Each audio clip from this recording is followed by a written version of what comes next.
Hello everyone, the question says that a spring whose in-stressed length is L has a force constant K. The spring is cut into two pieces of unstressed length L1 and L2, and where L1 is an L2, N is an integer, the ratio of K1 and K2 of the corresponding force constant K1 and K2 will be. Now first we will write, we know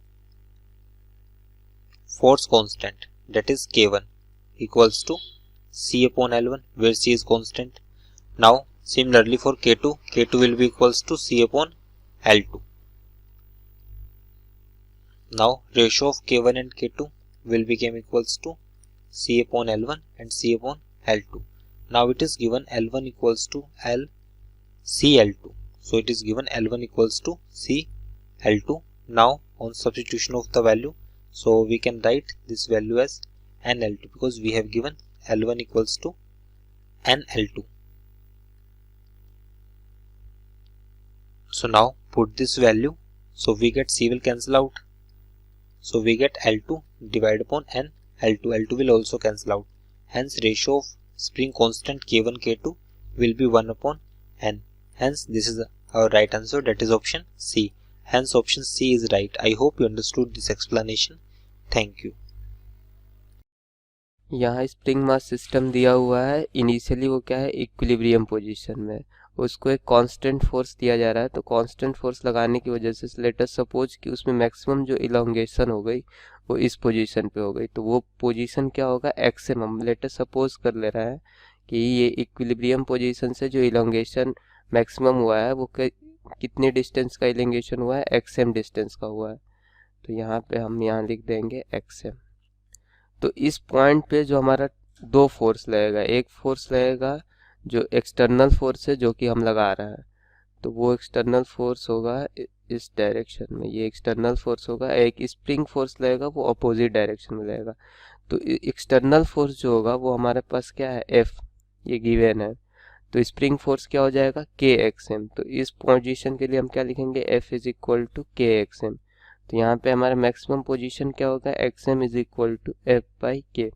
अब इस position के लिए let us suppose ये position number 2 है और ये position number 1 है मास का। तो पोजीशन नंबर 1 क्या है, इक्विलिब्रियम पोजीशन है। तो इक्विलिब्रियम पोजीशन पे हमें पता है कि वेलोसिटी क्या होगी, मैक्सिमम होगी।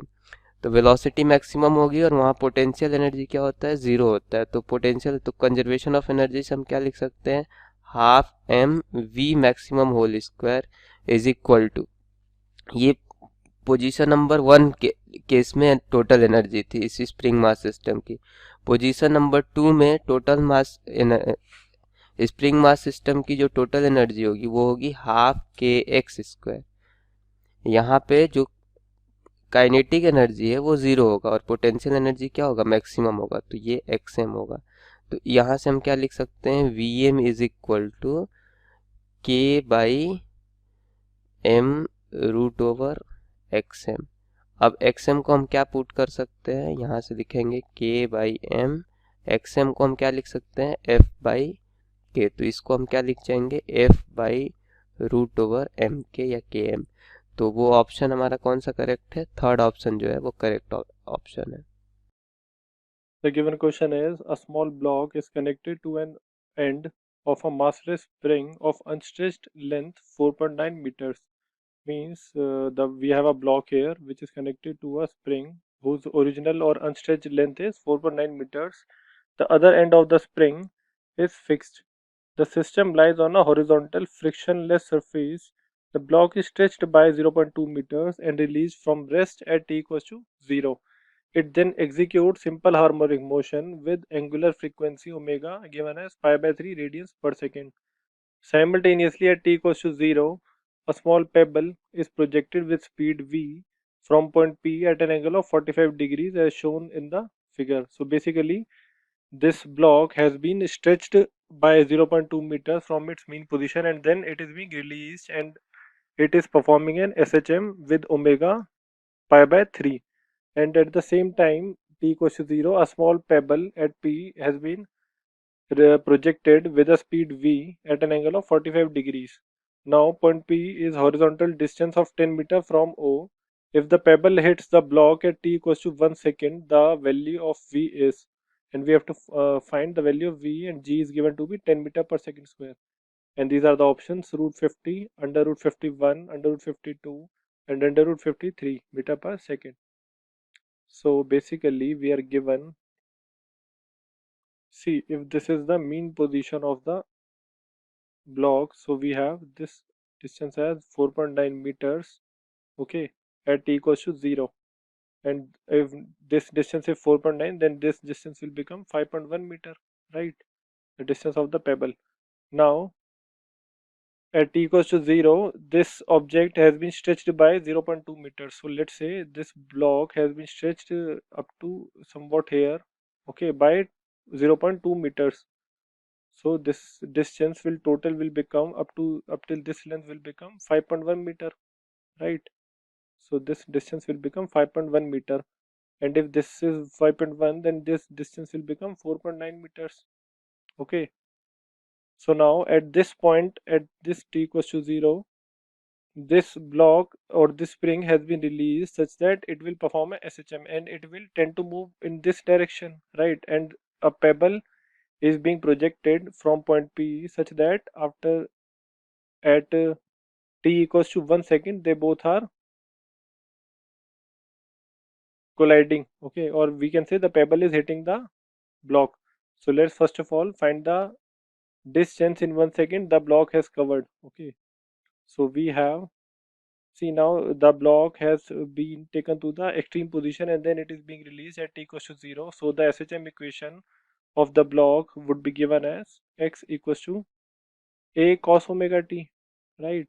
A cos omega t. So here a will be 0.2 meters because it is only stretched till 0.2 meters, okay. This is the amplitude. It can maximum go by 0.2 meters. And cos, we have omega given as pi by 3 radians, pi by 3t. So this is the equation of SHM. Now at 1 second, the block will be at 0.2 into cos pi by 3 into t is 1. And we have 0.2 into cos pi by 3 is 1 by 2. So this will become 0.1. And we will have x equals to 0.1 meters. Okay, so let me draw this clearly and explain. See here,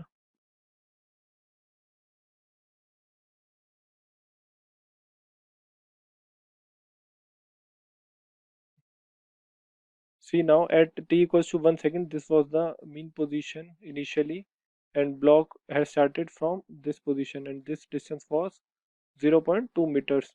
And now see in 1 second, the block has covered 0.1 meters, means the block is somewhat here, okay, and this distance originally was 4.9 meters, and now this 0.1 meter.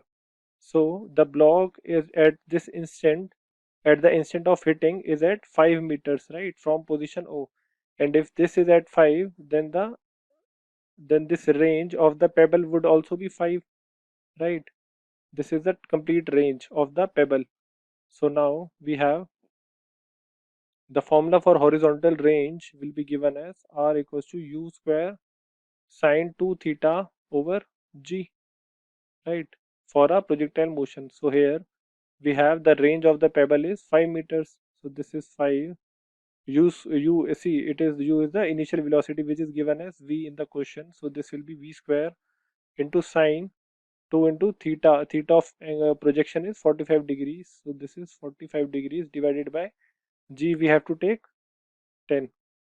Okay, so from here we will get 50 equals to v square, and sine, this is sine 90 is 1.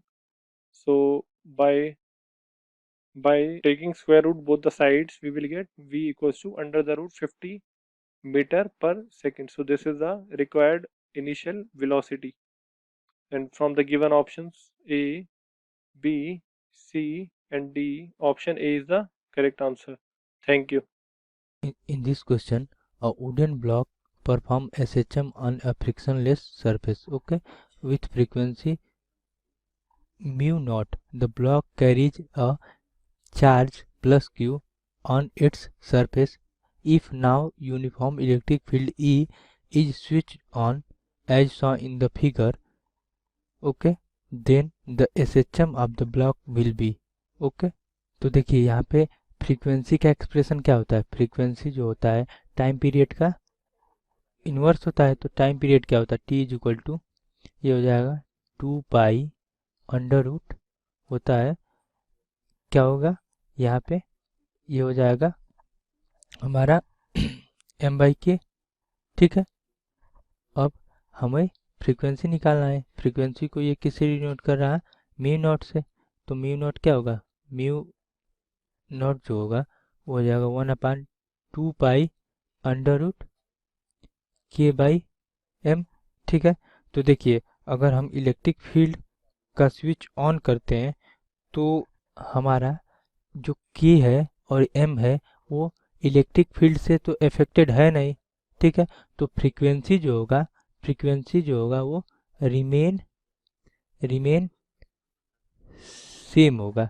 ठीक है, but देखिए electric field का direction इस direction में है और Q charge है, तो इस पे फोर्स क्या लगेगा, जो फोर्स लगेगा वो लगेगा क्यू ई, ओके, इस डायरेक्शन में।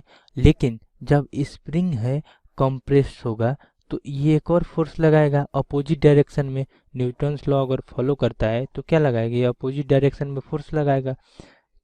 ओके, तो ये फोर्स क्या होगा, ये फोर्स जो होगा वो के एक्स के इक्वल होगा। ठीक है, तो एक्स यहाँ से जब एफ ई मतलब एफ ई जो इलेक्ट्रोस्टैटिक्स फोर्स है इज इक्वल टू एफ हो जाएगा।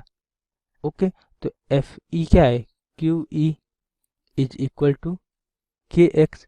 तो यहाँ से एक्स क्या हो जाएगा, एक्स हो जाएगा क्यू ई बाई के हो जाएगा।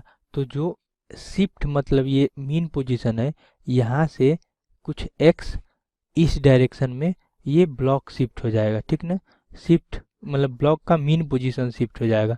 ओके, तो ये जो ऑप्शन होगा ये ऑप्शन ए हमारा करेक्ट होगा, same frequency and with shifted mean position. Okay, mean position कितना शिफ्ट होगा, क्यू ई बाई के जो होगा शिफ्ट हो जाएगा इस साइड में, मतलब कि राइट साइड में क्यू ई बाई के शिफ्ट हो जाएगा मीन पोजीशन और फ्रीक्वेंसी सेम रहेगा। Okay, Hello everyone, so our question is, a uniform rod of length L and mass M is pivoted at the center.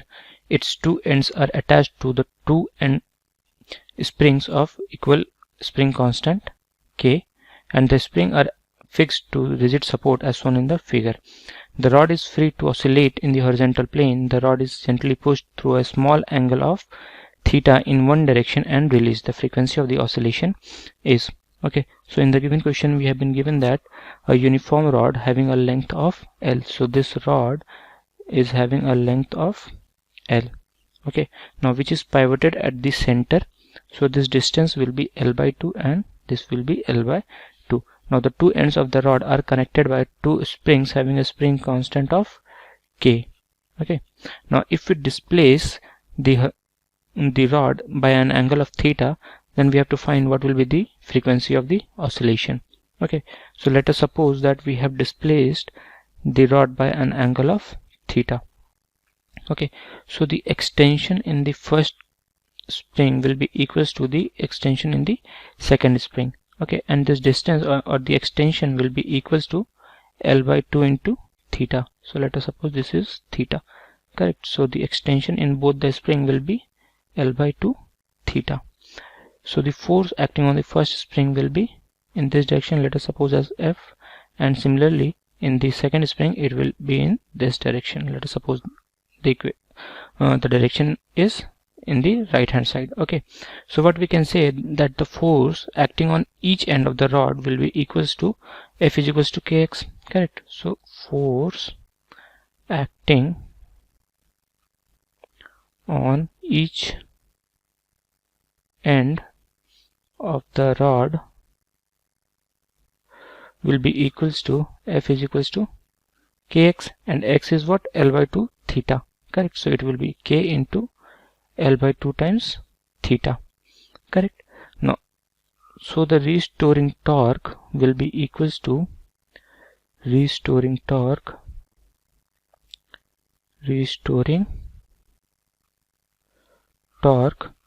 on the rod will be equals to tau is equals to minus k into L by 2 theta into the distance is L. So from here what we get is k L square theta upon 2.